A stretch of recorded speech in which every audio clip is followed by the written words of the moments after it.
Hello second year. आपका जो एक टॉपिक था फिश कलर एनहेंसर, आज हम उसके बारे में डिस्कस करेंगे। तो सबसे पहले फ़िश कलर एनहेंसर होता क्या है। फ़िश कलर एनहेंसर एक तरीके का या तो पिगमेंट हो सकता है या कोई न्यूट्रिएंट हमारी डाइट में हो सकता है, जैसे फिशेस की डाइट में, ठीक है। और बेसिकली यूज़ कहाँ होगा, ये ऑर्नामेंटल फिशेस के लिए यूज़ होता है, क्योंकि कलर हमें किसके लिए चाहिए, ऑर्नामेंटल फिशेस में जो हम खाते हैं, कंज्यूम करते हैं फिशेस, उसमें कलर की इतनी इम्पोर्टेंस नहीं है लेकिन इतनी नहीं है जितनी कि ऑर्नामेंटल फिशेस में होती है, ठीक है। तो उनका कलर, ऑर्नामेंटल फिशेस का कलर और रिच हो, तो हम उनकी डाइट में ऐसा क्या चीज़ डालें जिससे कि हमें कलर्स और अट्रैक्टिव हो जाए फिशेस का बाहर से अपीयरेंस, और फिर वो जब मार्केट में सेल आउट हो तो और अच्छे से अच्छा प्राइस पे वो बिके, ठीक है। फिशेज़ आर कलरफुल, हम सभी जानते हैं मछलियाँ रंग बिरंगी होती हैं, और उनका कलर रिच रहे इसके लिए हम क्या करते हैं, या तो हम फीड में, ठीक है, फीड में हम कलर इन्हेंसर्स मिला देते हैं या फिर हम उनकी मसल्स में इंजेक्ट कर देते हैं। अब जो चीज़ हम जो कलर इन्हेंसर हैं वो बेसिकली होते हैं कैरोटीनॉइड्स। कैरोटीनॉइड्स क्या है, पिगमेंट्स हैं ये जो आपके फिश कलर इन्हेंसर्स, ठीक है, कि कहाँ से प्रोड्यूस होते हैं, प्लांट्स में, एल्गी में या फंजाई में। हम सभी जानते हैं प्लांट्स में दो तरीके के पिगमेंट पाए जाते हैं, क्लोरोफिल और दूसरा ज़ैंथोफिल या कैरोटीनॉइड्स, ठीक है, जो कलर देते हैं।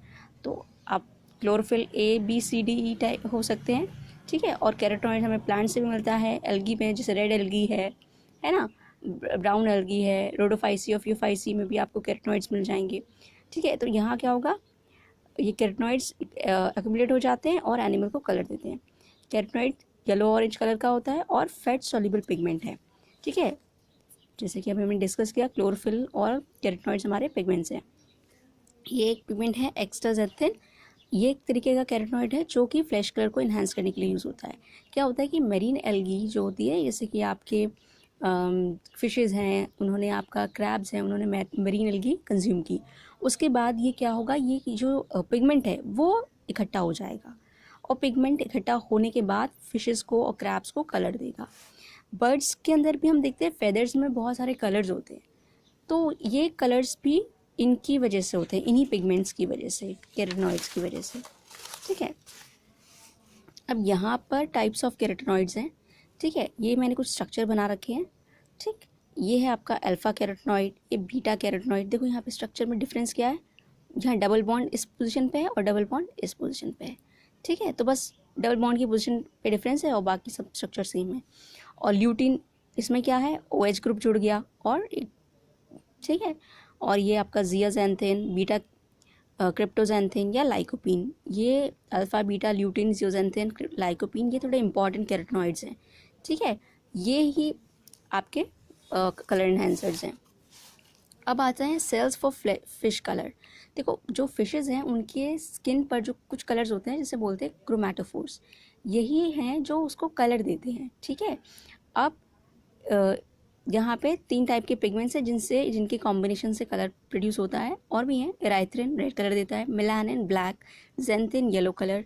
फिशेस के केस में मिरर लाइक स्केल्स भी पाए जाते हैं, मिरर लाइक सेल्स भी पाए जाते हैं, उनको अभी हम बाद में डिस्कस करेंगे। तो ये कलर हैं आपको गुरामी में, स्वॉट टेल्स में दिख जाएंगे, ठीक है। फिश कलरेशन ड्यू टू, अब ये है फिश कलरेशन क्या चीज़ है, तो फिश के अंदर कलर है किस वजह से आ रहा है, एक तो जेनेटिक्स होती है, ठीक है। फिशेज़ में भी आप देखो कि कुछ है, एक वैरायटी की फ़िश है, स्पेसिफिक वैरायटी की फ़िश है या स्पेसिफिक स्पीशीज़ की फ़िश है, तो उसमें क्या होगा कि कुछ तो उसकी कैरेक्टरिस्टिक्स सेम होती है ना, आप देख के बता लेते हो कि ये आपकी बेटा फ़िश है, ये आपकी स्वॉटेल फ़िश है ना, ये एंजल फ़िश है, कैसे, कुछ तो आप कलरेशन, कुछ तो पिक्यूलियरिटी देख के बता पाते हो। तो कुछ कैरेक्टरिस्टिक्स तो जेनेटिकली आती हैं, जैसे हम अपने पेरेंट्स को रिजेंबल करते हैं, तो कुछ फीचर्स हमारे पेरेंट्स से आते हैं, वैसे ही फिशेज़ के केस में कहीं अगर कुछ कलर पैटर्न्स हैं, कुछ कलर पैटर्न्स, बैंड पैटर्न, जैसे कि जेब्रा फिश है, डिनोरेरियो, तो कुछ बैंड पैटर्न्स या कलर पैटर्न्स जेनेटिकली होते हैं। और कुछ होता है नर्वस सिस्टम की वजह से, जैसे कि अब आप अपने आप को देख लो, अगर आपकी तबीयत ख़राब होती है तो आपका चेहरा अलग उतर जाता है, ठीक है, और अगर आप हेल्दी होते हो तो आपकी चेहरा अलग ही दिखता है। तो अब फिशेज़ का भी मूड है, ठीक है, उनके केस में भी उनकी जनरल हेल्थ कैसी है। एक हेल्दी फ़िश है वो बहुत रिच कलर शो करेगी, और एक अनहेल्दी फ़िश है उसका कलर आप देखोगे हेजी सा हो जाएगा, धुंधला सा हो जाएगा, ठीक है। मेल्स के केस में कलरेशन हेल्दी ज़्यादा रहेगा एज़ कम्पेयर टू फीमेल, ताकि वो फीमेल को अट्रैक्ट कर सके।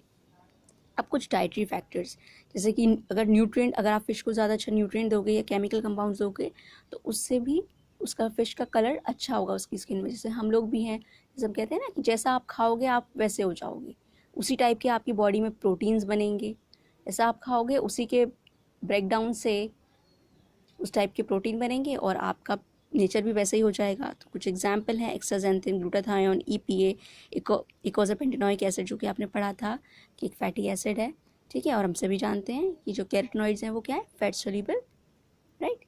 तो अब ये आपका टॉपिक कवर हो गया, और कोई डाउट हो तो आप पूछ लीजिएगा। और इसमें जो भी आपकी अटेंडेंस है उसमें आप कमेंट बॉक्स में अपना नाम लिख देना। Okay, thank you and take care.